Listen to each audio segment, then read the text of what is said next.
ကိုက online စီးပွားရေးလဲစလုပ်ချင်တယ်ကိုမှအင်းနီးလဲမရှိဘူးဆိုလို့ရှိရင်ဒီဗီဒီယိုလေးကိုစောင့်အောင်ကြည့်သွားပြီပထမဦးဆုံးပေါ့နော်ကိုကစီးပွားရေးစလုပ်မယ်ဆိုလို့ရှိရင်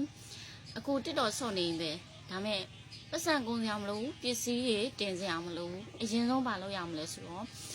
ကိုယ်လူတွေသိအောင် sharing ဗီဒီယိုတွေမြင်များလာပြီးတော့တစ်လလောက်ပဲလုပ်ကြည့်နောက်ပြီးတော့ကိုဖန်တီးလိုက်တဲ့ content ကလည်းအဓိကကောင်းဖို့အရေးကြီးတယ်နော်အဲ့ content လေးတွေနဲ့ကိုကဘောနော်ကိုရဲ့နောက်ထဲမှာကိုစိတ်ထဲမှာကိုစဉ်းစားထားတယ်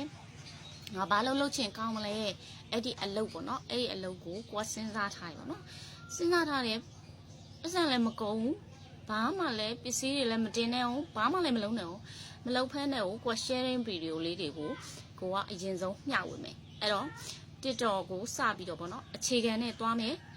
တွားပြီးတော့ sharing video လေးတွေကိုတစ်လလောက်ပဲလုပ်ကြည့်တစ်လလုပ်ပြီးတော့ကဲလို့ကို content ကောင်းတယ်ကိုတင်လိုက်တဲ့ content ကကောင်းတယ်ဆိုလို့ရှိရင်သူက follower တွေကိုကတည်းက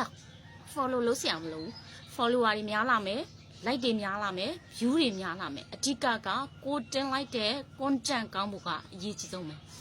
အဲ့တော့အရင်နည်းလည်းမရှိဘူးပတ်စံပြားမှမရှိဘူးနောက်ပြီးတော့ဘာပစ္စည်းမှလည်းမတင်ဘူး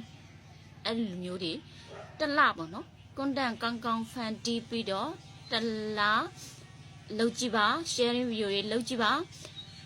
သင်အဆင်ပြေလာမှသိချပါတယ်တစ်လပဲလုပ်ကြည့်နော်အများကြီးမလုပ်နဲ့တစ်လကြည့်ပါရှင် small subscribe business လုပ်နေလို့ပါအားလုံးကိုကျေးဇူးတင်ပါတယ်